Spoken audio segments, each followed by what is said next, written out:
पर मेरा नाम है आशुतोष कुमार और आप देख रहे हैं आपका अपना यूट्यूब चैनल अपना ज्ञान संसार।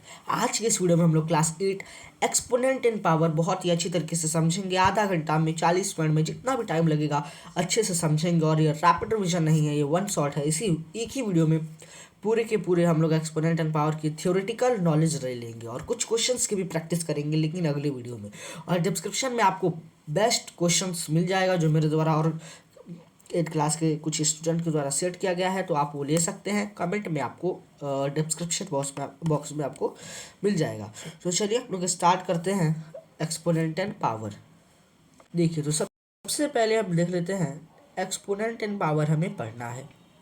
मैथमेटिक्स है, चैप्टर नंबर 12 है ओल्ड एनसीईआरटी में, लेकिन न्यू एनसीईआरटी में भी चैप्टर 12 ही है। ठीक है। तो चलिए स्टार्ट करते हैं बिना किसी देर के। इंट्रोडक्शन में पहले हम लोग को पढ़ना है इंट्रोडक्शन। सबसे पहले हम लोग इंट्रोडक्शन जानेंगे इस चैप्टर का। इंट्रोडक्शन सबसे इम्पॉर्टेंट चीज़ होता है किसी भी चैप्टर को पढ़ने के लिए, जिससे हम लोग को पता चल जाता है कि मेनली इस चैप्टर के बारे में क्या क्या होने वाला है। Repeated multiplication of the same number, यानी कि रिपीटेड यानी कि एक के बाद एक, एक के बाद एक, दो के बाद मतलब जस्ट उसके बाद जो आने वाला है रिपीटेड नंबर, उसके बारे में जस्ट हम लोग जानेंगे। रिपीटेड नंबर जो होता है हमारा, वो इस वीडियो में लगभग हम लोग को जानना है। तो नोटेशन जानते हैं। नोटेशन इन ए का पावर अगर एन है और ए इज बेस और एन इज एक्सपोनेंट और पावर। ठीक है, देखिएगा जैसे मैं बोल रहा हूँ ए का पावर एन, ऐसे मैंने लिखा हुआ है। तो इसमें जो ए है वो क्या है, वो बेस है, वह बेस है। और जो एन है वो एक्सपोनेंट है या पावर है। उसको एक्सपोनेंट बोल सकते हैं या पावर बोल सकते हैं। ठीक है, जैसे आपको दिख रहा होगा यहाँ कि ए का पावर एन है और ए जो है बेस है और एन क्या है, एक्सपोनेंट है या पावर। इसको एक्सपोनेंट भी बोल सकते हैं या पावर भी बोल सकते हैं। एग्जाम्पल देख सकते हैं, 2 है, यानी कि 2 कितना बार है, 3 बार, यानी कि 2 का पावर 3। यहाँ 4 है, 4 कितना बार है, 2 बार, यानी कि 4 का पावर 2। यहाँ 6 यहाँ 6 है, मान लीजिए यहाँ पे हम लोग 6 4 बार 6 है, यानी कि 6 का पावर 4। ठीक है, समझ में आया यहाँ तक। अब हम लोग आगे बढ़ते हैं। हम लोग को एक्सपोनेंट एंड पावर पढ़ना है, तो सबसे पहले हम लोग को कुछ इम्पॉर्टेंट लॉस जानने होंगे। इम्पॉर्टेंट लॉस अगर हम लोग जान जाएंगे तो हम लोग समझ सकते हैं चैप्टर में हम लोग को मेनली क्या पढ़ना है। तो सबसे पहले पावर विथ नेगेटिव एक्सपोनेंट। अगर कि कोई होता है कि ए का पावर माइनस एन है, बी का पावर माइनस ए है, मतलब जो ऊपर वाला जो पावर है, ये जो ऊपर जो नंबर है, ये जो ऊपर ए का पावर -2, ये जो नंबर है ये नेगेटिव रहता है। क्या रहता है, नेगेटिव रहता है। तब हमें क्या करना है, अगर नंबर नेगेटिव हो तो आपको दिख रहा है सबसे पहला हम लोग को क्या करना है, सबसे इजी स्टेप हम लोग करना क्या है, हम लोग को रेसिप्रोकल कर देना है। क्या करना है, रेसिप्रोकल हम लोग को कर देना है। यानी कि अगर ऊपर की तरफ है, वो ऊपर है तो हम लोग क्या कर देना है, अगर ऊपर की तरफ है तो हम लोग क्या कर देना है, नीचे की तरफ कर देना है। ठीक है, यहाँ पे आपको दिख रहा होगा कि कॉन्सेप्ट क्या है यहाँ पे, कि negative exponent represented the reciprocal. यहाँ आपको दिख रहा होगा रेसिप्रोकल, यहाँ लिखा हुआ है सिंपल वर्ड में, आप देख सकते हैं लिखा हुआ है रेसिप्रोकल। क्या लिखा हुआ है, रेसिप्रोकल। यानी अगर नेगेटिव एक्सपोनेंट आपको दिखता है कहीं पे भी, तो आप उसको एक्सपोनेंट अगर दिखता है तो आप लोग उसको रेसिप्रोकल कर सकते हैं।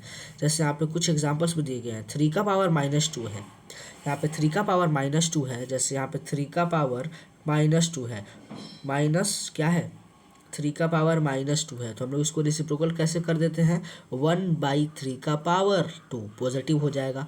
एक्सपोनेंट पॉजिटिव हो जाएगा, बेस जो है जो साइन रहेगा वही हो जाएगा। जैसे -3 का पावर 2 है तो 1/3 का पावर -2 हो जाएगा, -3 ही रहेगा। यहाँ पे देखिएगा -3 ही रहेगा, ये -2 बस एक्सपोनेंट बदलेगा, पावर नहीं बदलेगा। ठीक है, क्या बदलेगा? Only exponent is change, not power is not base is change. चलिए तो हम लोग आगे बढ़ते हैं।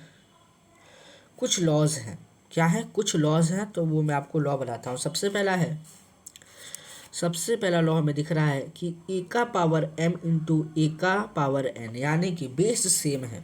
यानी कि जहाँ पे नीचे वाला आपको दिख रहा है बेस, ये नीचे वाला वो क्या है? सेम है, लेकिन बस ऊपर वाला जो एक्सपोनेंट है वो क्या है? डिफरेंस है। जैसे एक्सपोनेंट जो है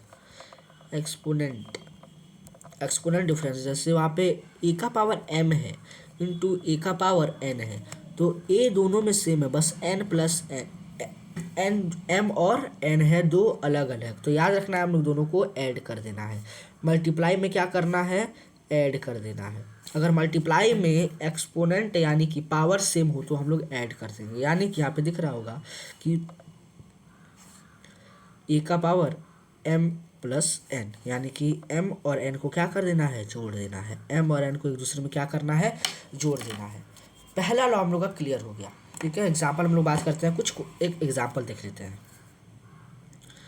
जैसे कि देखिए यहाँ दिया हुआ है 2 का पावर 4 मल्टीप्लाई बाई 2 का पावर 6 दिया हुआ है, तो क्या लिखेंगे हम लोग? 2 का पावर 4 प्लस 6, तो क्या हो जाएगा हमारा? 2 का पावर 10। मल्टीप्लाई में अगर एक्सपोनेंट यानी कि ऊपर वाला अगर अलग अलग हो तो उसको ऐड कर देंगे। क्या कर देंगे? ऐड कर देंगे। ठीक है, दूसरा लॉ देखते हैं। यहाँ पे बोल रहा है डिवाइड में क्वोशिएंट लॉ, यहाँ पे प्रोडक्ट लॉ था, यहाँ क्वोशिएंट लॉ है। ए का पावर m है और ए का पावर n है। याद रखना डिवाइड में है, तो डिवाइड में रहेगा तो माइनस कर देंगे। आपको एग्जांपल दिख पा रहा हो कि अगर डिवाइड में रहेगा तो क्या करेंगे हम लोग? माइनस कर देंगे। अगर डिवाइड में रहेगा तो हम लोग क्या करेंगे? माइनस कर देंगे। जैसे क्वेश्चन हम लोग करते हैं 2 का पावर n, ठीक है, डिवाइडेड बाई 2 का पावर n, तो 2 का पावर n माइनस m, दोनों को ऊपर वाले को माइनस कर देंगे। जैसे हमारा 4 का पावर 2 डिवाइडेड बाई 4 का पावर 2, तो क्या हो जाएगा? 4 का पावर 0, 4 का पावर 0। याद रखना अगर किसी भी एक्सपोनेंट का पावर, किसी भी नंबर, किसी भी बेस का एक्सपोनेंट अगर 0 है तो उसका आंसर, उसका वैल्यू 1 हो जाता है। देखिए यहाँ पे आपको एक और एक्स दिख रहा होगा, यहाँ पे एक और लॉ दिख रहा है कि अगर किसी भी एक्सपोनेंट, किसी भी अगर नंबर का एक्सपोनेंट अगर 0 है तो उसका वैल्यू क्या हो जाएगा? 1 हो जाएगा। लेकिन याद रखना ए 0 नहीं होना चाहिए, मतलब कि 1 का पावर 0 अगर होगा तो 1 हो जाएगा, 2 का पावर 0 होगा तो 2 हो जाएगा, 33 का पावर 0 होगा तो 1 हो जाएगा, 4 4 4 4 4 का पावर 0 हो जाएगा तो आंसर 1 हो जाएगा। लेकिन याद रखना जो बेस है वो 0 का पावर 0 होगा तो 1 नहीं होगा। और मैं आप कमेंट में आपको कुछ आंसर बताना है कि इफ़ 0 का पावर 0 होगा तो 0 का power 0 is equal to watt. ये क्या है आप लोगों का? ये आप लोगों का होमवर्क है, ये आप लोग को बताना है आज। ठीक है, कमेंट में। ठीक है, तो चलिए स्टार्ट करते हैं। एक लॉ यहाँ पर बचा हुआ है, क्वेश्चन याद रखता हूँ। देखिए अगर ए का पावर n है मल्टीप्लाई बाई बी का पावर n है, यानी कि बेस से मैं हम लोग ने देख लिया, अगर एक्सपोनेंट सेम है तो क्या होगा? a इंटू बी कर देंगे और हम लोग ऊपर n लगा देंगे, यानी कि दोनों का पावर एक ही हो जाएगा, तो ए बी का पावर n हो जाएगा। ठीक है, डिवाइड है, डिवाइड में देख लेते हैं। a का power n divided by b का पावर n, तो क्या हो जाएगा? a अपॉन b का पावर n, डिवाइड में है तो ऐसे हो जाएगा। क्लियर है, सारे लॉ हम लोग ने समझ लिए। अब आगे बढ़ते हैं। अब हमें देखना है सबसे पहला चीज़, इम्पॉर्टेंट जो चीज़ है कि स्टैंडर्ड फॉर्म, जिसको हम लोग साइंटिफिक नोटेशन भी बोलते हैं, मोस्ट इम्पॉर्टेंट चीज़ है ये जो है स्टैंडर्ड फॉर्म और notation form, very important thing. ठीक है। ये जो इसको हम लोग साइंटिफिक नोटेशन भी बोलते हैं, क्या बोलते हैं? Scientific notation. व्हाट वी से this? Scientific notation, scientific notation, scientific notation हम लोग इसको बोलते हैं। ठीक है, तो आइए हम लोग इसको समझते हैं कि क्या कह रहा है। कह रहा है use to express a large of very small number. Standard form का मतलब है, देखिए मैं आपको समझाता हूँ। स्टैंडर्ड फॉर्म मतलब जो बहुत ज़्यादा लार्ज नंबर है, बहुत ज़्यादा लार्ज नंबर है, उसको बहुत छोटे नंबर में लिखने के लिए हम लोग स्टैंडर्ड फॉर्म का यूज़ करते हैं। क्या हम लोग स्टैंडर्ड फॉर्म का यूज़ करते हैं? अगर मान लीजिए ये हमारा अर्थ है, ये हमारा अर्थ है, और ये हमारा मान लीजिए एग्जाम्पल में दूसरा प्लेनेट है। इसके सेंटर और दूसरे प्लैनेट के सेंटर का बीच का निकालना है दूरी, सेंटर का दूरी निकालना है। तो हम लोग बहुत ज़्यादा नंबर हो जाएगा, करोड़ों में हो जाएगा, तो इसके लिए हम लोग थोड़ी 0 0 0 0 0 0 0 0 थोड़ी लिखेंगे। हम लोग क्या करेंगे? सिंपल हम लोग स्टैंडर्ड फॉर्म का यूज़ कर लेंगे। स्टैंडर्ड फॉर्म का यूज़ कर लेंगे। क्या कर लेंगे हम लोग? स्टैंडर्ड फॉर्म का यूज़ कर लेंगे। साइंटिफिक नोटेशन का क्या करेंगे? यूज़ कर लेंगे। ठीक है, तो अगर हम लोग इसका यूज़ कर लेंगे तो हमारा हो जाएगा। याद रखना के इंटू 10 का पावर n इस फॉर्म में लिखा जाता है। के इंटू 10 का पावर n, और जहाँ 1 इज लेस देन के और k इज लेस देन 10, यानी ये जो k है वो 10 से छोटा होना चाहिए और k जो है वो 1 से बड़ा होना चाहिए। 1 भी हो सकता है ग्रेटर देन इक्वल टू, यानी कि इसका मतलब होता है ग्रेटर देन इक्वल टू। अगर कोई ऐसा मिले तो ग्रेटर देन इक्वल टू 1 हो सकता है या 1 से ज़्यादा हो सकता है। सिंपल वर्ड में जाने तो 0 नहीं हो सकता है। अगर सिंपल वर्ड में मैं आपको बताऊं, सिंपल वर्ड में अगर मैं आपको बताऊं ये बात, अगर मैं आपको सिंपल वर्ड में ये बात बताऊं, अगर मैं सिंपल वर्ड में बात बताऊं तो k is equal to is not is equal to 0। पहला बात कि k 0 नहीं होना चाहिए, और 1 इज नॉट इक्वल टू 10, मतलब यहाँ जो k है इज नॉट इक्वल टू 10। ये बस दो बात आप याद रखिएगा तो क्वेश्चन आप बनेगा। यहाँ पे जो k इंटू एन का 10 का पावर n होगा, तो k पे कोई आप नंबर रख सकते हैं और n पे कोई नंबर रख सकते हैं, लेकिन जो k होगा वो 1 से बड़ा ही होना चाहिए। 1 भी हो सकता है या 1 से ज़्यादा भी हो सकता है, लेकिन 0 नहीं होना चाहिए। तो k 0 नहीं होना चाहिए, और k 0 नहीं होना चाहिए, और जो k है वो 10 से छोटा होना चाहिए। k is not is equal to 10, ये भी याद रखना है। k जो है वो 10 नहीं होना चाहिए। क्लियर? मैंने आपको इतना बात बता दिया। ये आपको एक बार याद करना है, ये वाला जो चीज़ है, ये एक्सप्रेशन आपको याद करना है। ठीक है, आगे बढ़ते हैं। वेरी लार्ज नंबर आपको यहाँ पे दिख रहा होगा, बहुत ही लार्ज नंबर है ये, बहुत लार्ज नंबर है। इसको हम लोग को स्मॉल नंबर में करना है, तो ये हो जाएगा हमारा स्मॉल नंबर। जैसे देखिए, बहुत बड़े नंबर को अच्छे से पढ़ने के लिए और बहुत छोटे नंबर को अच्छे से पढ़ने के लिए हम लोग इसका यूज़ करते हैं। साइंटिस्ट लोग इसका यूज़ करता है लोग करने के लिए। देखिए सबसे पहले वैसे हमारा दिया 1 5 0.1 2 3 4 5 6 दिया हुआ। तब हम लोग लिखेंगे यहाँ 1 इंटू 10, 1.5 इंटू 10 का पावर 2 2 4 2 6 2 8, यहाँ 8 हो जाएगा। देख सकते हैं यहाँ पे जो आंसर दिया हुआ है वही है मेरा वाला आंसर। ठीक है, यहाँ पे जो मैंने आंसर दिया है वही आंसर मेरा वाला भी है। क्लियर? आगे बढ़ते हैं। और ये नोट्स आपको ईजिली मेरे जो डिस्क्रिप्शन बॉक्स है उसमें आपको मिल जाएगा। अब है यहाँ 0.0000, कितना टाइम है? 2 2 5 टाइम है यहाँ। ठीक है, और यहाँ है 7। याद रखना, अगर यहाँ से नंबर स्टार्ट हो रहा है तो हम लोग n जो है वो माइनस में हो जाएगा। n क्या हो जाएगा? माइनस में हो जाएगा। कैसे? मतलब n अगर माइनस में मतलब है क्या होगा उसका मतलब? n अगर माइनस का मतलब देखिए, एट माइनस का मतलब है हम लोग 7 × 10 कर देंगे और यहाँ हम लोग काउंट करेंगे नंबर ऑफ ज़ीरोस, 2 तो 4 तो 6 जीरोस यहाँ लगा देंगे। और इसको अगर हम लोग माइनस में कर देंगे, अगर इसको अगर हमको करना है तो 7 × ठीक है, इस तरीके से बनता है। ठीक है, तो ये था स्टैंडर्ड फॉर्म। जब बड़े लार्ज से लार्ज नंबर को छोटे टर्म्स में पढ़ने के लिए और छोटे से छोटे नंबर को, जैसे माइक्रो ऑर्गेनिज्म का साइज हमें पढ़ना है तो हम लोग कैसे पढ़ेंगे, अर्थ का, पूरे यूनिवर्स का हम लोग को साइज समझना है तो मतलब मैं एग्जांपल में बता रहा हूँ तो हम लोग यूज़ करते हैं उस चीज़ का। ठीक है, स्मॉल नंबर भी आपको दिख रहा है तो स्टैंडर्ड समझ में आ गया।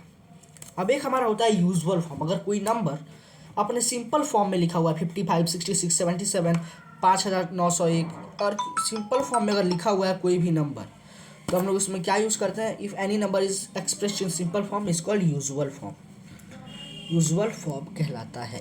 जैसे 55,000,000 है तो हमारा यूजुअल फॉर्म कहलाता है। यूजुअल फॉर्म आपको समझना है, दो चीज़ आपको समझना है, standard form, usual form and law of exponent. बस ये 3 चीज़ पढ़ लीजिए, पूरा का पूरा चैप्टर आप कहीं से भी क्वेश्चन उठाएंगे बन जाएगा। लेकिन एक टॉपिक आता है सम एडवांस लेवल टॉपिक्स।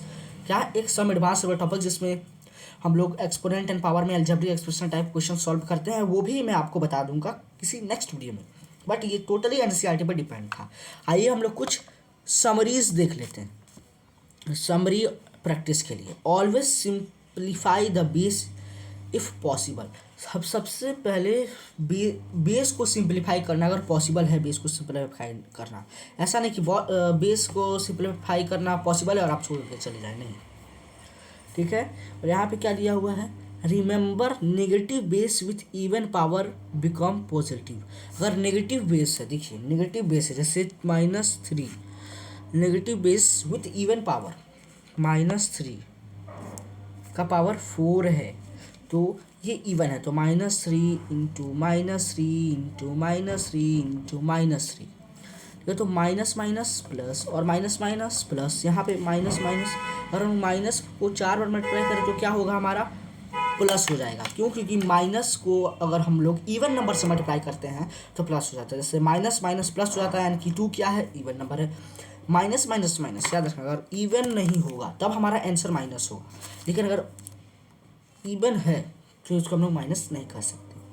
जैसे कि हम लोग सिंपल लैंग्वेज में आपको बता रहा हूँ, सिंपल लैंग्वेज, सिंपल एकदम इजी लैंग्वेज में देखिए, माइनस यहाँ है -4 × -4 ऐसे मान लीजिए दिया हुआ है, तो 4 4 जा 16 और ये माइनस माइनस क्या हो जाएगा, माइनस इंटू माइनस क्या हो जाएगा, प्लस हो जाएगा, तो +16 हो जाएगा। वही अगर हम लोग 4 टाइम मल्टीप्लाई करें, minus into minus into minus into minus, तो माइनस माइनस प्लस हो जाएगा, इंटू माइनस माइनस प्लस हो जाएगा, मतलब minus into minus into minus into minus into minus, तो minus minus plus into minus minus plus, तो plus answer आ जाएगा। या मान लीजिए अगर ऑड टाइम है तो माइनस इंटू ऑड टाइम है, अगर तो minus into minus into minus into minus into minus, minus odd time है तो minus minus plus into minus minus plus into minus, तो plus plus plus into minus, तो क्या हो जाएगा, माइनस आंसर हो जाएगा। याद रखना, अगर किसी भी नंबर का बेस नेगेटिव है लेकिन उसका पावर अगर इवन है तो हमेशा उसका आंसर पॉजिटिव में आएगा। ठीक है, अब आइए एक क्वेश्चन है, बहुत इजी क्वेश्चन है, हम लोग उसे सॉल्व करना सीखते हैं। कह रहा है simplify this type of questions, तो आइए हम लोग सॉल्व करते हैं। सबसे पहले हम लोग यहाँ पे लिख देते हैं क्वेश्चन लिख देते हैं। सबसे पहले हम लोग क्वेश्चन क्या है, व्हाट इज आवर क्वेश्चन, तो यहाँ है 2 का पावर 5 डिवाइडेड बाई 2 का पावर 8 मल्टीप्लाई बाई 2 का पावर -5। ठीक है, यहाँ पे आपको दिख गया, तो 2 का पावर 5 डिवाइडेड बाई 2 का पावर, तो हम लोगों ने लॉज में पढ़ा था कि अगर बेस सेम हो और एक्सपोनेंट अलग अलग हो डिवाइड में, तो एक्सपोनेंट्स क्या हो जाते हैं, माइनस हो जाते हैं। तो 2 का पावर 5 -8 मल्टीप्लाई बाई 2 का पावर -5, 2 का पावर -5, 2 का पावर -5 हो जाएगा। तो अगर हम माइनस करेंगे 2 को, ऐसे 2 का पावर माइनस यहाँ पे हो जाएगा हमारा, 2 का पावर 3 हो जाएगा। यहाँ -3 मल्टीप्लाई बाई 2 का पावर -5। अब हम लोग यहाँ पे देख पा रहे हैं कि यहाँ पे मल्टीप्लाई वाला इक्वेशन आ गया है, लेकिन यहाँ पे एक्सपोनेंट क्या है, सेम है। तो हम लोग क्या करेंगे, जोड़ देंगे, यानी कि 2 का पावर -3 प्लस -5 जोड़ देंगे। जोड़ेंगे कि नहीं जोड़ेंगे, तो यहाँ पे क्या हो जाएगा, 2 का पावर माइनस माइनस माइनस 3 -5, यानी कि -2 का पावर 5 हो जाएगा और -2 का पावर 5 हो जाएगा। यहाँ पे मैं देखता हूँ -2 का पावर, यहाँ पे मैं आपको दिखाता हूँ आंसर। -2 का पावर -3 प्लस -5 हो गया, होगा कि नहीं हो गया। तो -2 माइनस प्लस, यहाँ पे माइनस प्लस -3 -5, तो -2 -5 -3 -8, इसको रेसिप्रोकल कर देंगे तो 1/-2 का पावर 8 आंसर आप देख सकते हैं। आप अपना आंसर देख सकते हैं, इजीली आपको आंसर अपना दिख पा रहा होगा, you easily seen your answer. ठीक है, समझ में आया। तो इसी तरह के हम लोग क्वेश्चंस को सॉल्व कर सकते हैं। आइए हम लोग कुछ और सर्च करके देखते हैं।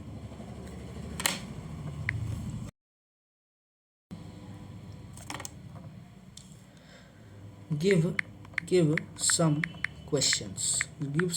क्वेश्चंस। यहाँ मैंने आपको डाल दिया गिव सम क्वेश्चंस। आइए देखते हैं हम लोग कुछ क्वेश्चंस। यहाँ आ गया कुछ क्वेश्चंस।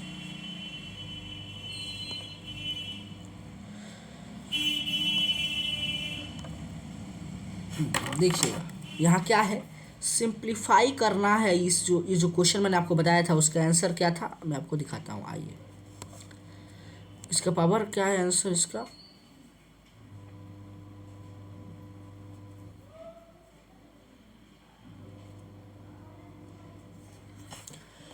आप देख पा रहे होंगे, यहाँ पे 2 का पावर 5 है था, तो अगर हम तो -3 होता, 2 का पावर -3, इसको अगर डिवाइड करेंगे, 2 का पावर 5 8 है, तो क्या हो जाएगा, 2 का पावर 5 -8 क्या हो जाएगा, इक्वल टू 2 का पावर -3 इंटू 2 का पावर -+। ठीक है, तो यहाँ पे बस डिवाइड करके ही आंसर ला दिया है। फिर उसके बाद दिया हुआ है, यहाँ पे आप देख सकते हैं आपका आंसर आ चुका है यहाँ। और आप रेसिप्रोकल भी कर सकते हैं, अगर आप चाहें तो, नहीं चाहते हैं तो आप रेसिप्रोकल नहीं कर सकते हैं। दूसरा, यहाँ पे आप देख सकते हैं क्वेश्चन है कि ए का power -n is equal to a का पावर n दिख रहा है, यानी कि यहाँ जो नंबर है वहाँ ये नंबर होगा। जैसे 2 का पावर यहाँ पे -3 है, इज इक्वल टू 1/2 का पावर 3। आप देख पा रहे हैं दोनों एक ही है, बस वहाँ पे जो उसका एक्सपोनेंट है, वहाँ पे जो आपको यहाँ ऊपर जो एक्सपोनेंट दिख रहा है, this is in negative form. But अगर हम लोग उसको सॉल्व करेंगे तो ये इज इक्वल टू किधर आएगा, ये इज इक्वल टू किधर आएगा, तो उधर क्या चीज़ में है, मल्टीप्लाई में, इधर आके डिवाइड में हो जाएगा। यानी कि 1/2 का पावर 3 डिवाइडेड बाई 2 का पावर 3, तो 2 का पावर 3 3 -3 1, यानी कि 1/1 आंसर आ जाएगा इसका। ठीक है, देख सकते हैं हम लोग इसका final answer. Final positive answer is इतना और इतना। हम लोग अगर चाहें तो 2 का पावर 8 को हम लोग मल्टीप्लाई भी कर सकते हैं, 2 इंटू 2 इंटू 2 इंटू 8 टाइम्स, तो उसका आंसर ये आएगा। तो इसके तीन आंसर हो सकते हैं, 2 का पावर -8 या 1/2 का पावर 8 या 1/2 का पावर। और एग्जैक्ट अगर फाइनल आंसर हम लोग बात करें तो हम लोग एग्जैक्ट और फाइनल आंसर हमारा ये है। ठीक है, ये हमारा फाइनल आंसर है, मैं कॉपी कर देता हूँ उसको। इंपॉर्टेंट प्रैक्टिस क्वेश्चंस है कि ये जो क्वेश्चन दिया हुआ है बहुत ही आसान क्वेश्चन। आइए हम लोग इसको सॉल्व करते हैं मिलके। -3m+1 इंटू -3 का पावर 5 है। देखिएगा इसको कैसे सॉल्व करते हैं, मैं आपको बताता हूँ। How to solve this type of question, मैं आपको कॉपी बताता हूँ इस तरह के क्वेश्चन को कैसे सॉल्व करते हैं। ठीक है, तो आइए हम लोग इस क्वेश्चन को मिल के सॉल्व करते हैं। क्वेश्चन क्या कह रहा है, आइए हम लोग क्वेश्चन को सॉल्व करते हैं मिलके। क्वेश्चन कह रहा है कि -3 का पावर m मल्टीप्लाई बाई -3 का पावर 5। उसके बाद हम लोग देखते हैं उसके बाद क्या कह रहा है क्वेश्चन। हम लोग नीचे स्क्रॉल करते हैं। इज इक्वल टू क्या है, इज इक्वल टू -3 का पावर 7 है। ये क्वेश्चन आप अच्छी तरीके से देख पा रहे होंगे यहाँ। अब आइए हम लोग इसको सॉल्व करते हैं। सबसे पहले हम लोग करेंगे क्या, कि -3 का पावर m को हम लोग यहीं रहने देंगे। इज इक्वल टू -3 का पावर 7, अगर मल्टीप्लाई में है तो डिवाइड में आ जाएगा -3 का पावर 5। ठीक है, आप देख सकते हैं आप लोग यहाँ देख सकते हैं -3 का पावर 5 आ जाएगा। फिर अगर हम लोग इसको आगे सॉल्व करें,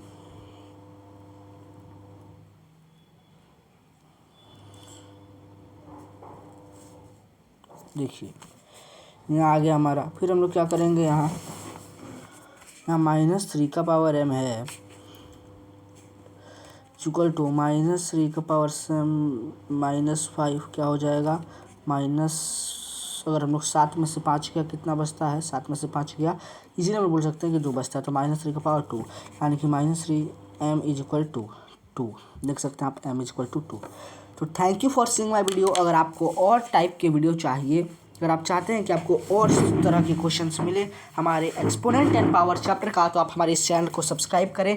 और मैं बता सकता हूँ कि हम लोग ने क्लास 8 का फैक्टराइजेशन चैप्टर का वीडियो बना लिया है, डाटा हैंडलिंग का बना लिया है, इट मीन्स डेटा हैंडलिंग का बना दिया है, एक्सपोनेंट एंड पावर का बना लिया। और अगला वीडियो साइड में लेके आने वाला हूँ, अगला वीडियो आप सभी का favourite chapter whose name is direct inverse proportion का भी मैंने डाल दिया है। वीडियो हिंदी मीडियम का डाला है और मैं इंग्लिश मीडियम का भी कोशिश करता हूँ कि मैं एनिमेटेड वीडियो डाल देता हूँ। लेकिन अब हम लोग का वीडियो आने वाला है सबसे important chapter introduction to graph, यानी कि कोऑर्डिनेट ज्योमेट्री टाइप क्वेश्चंस का वीडियो मैं डालूंगा, जिसमें हम लोग कोऑर्डिनेट ज्योमेट्री पढ़ेंगे। और उसमें मैं 9th क्लास का भी टॉपिक कवर करवा दूंगा। और वो अगर हो सके तो लाइव रहेगा, तो आप लाइव आ सकते हैं, देख सकते हैं, उसको अच्छी तरीके से देख सकते हैं। 2-3 घंटा के अंदर में मतलब वो चैप्टर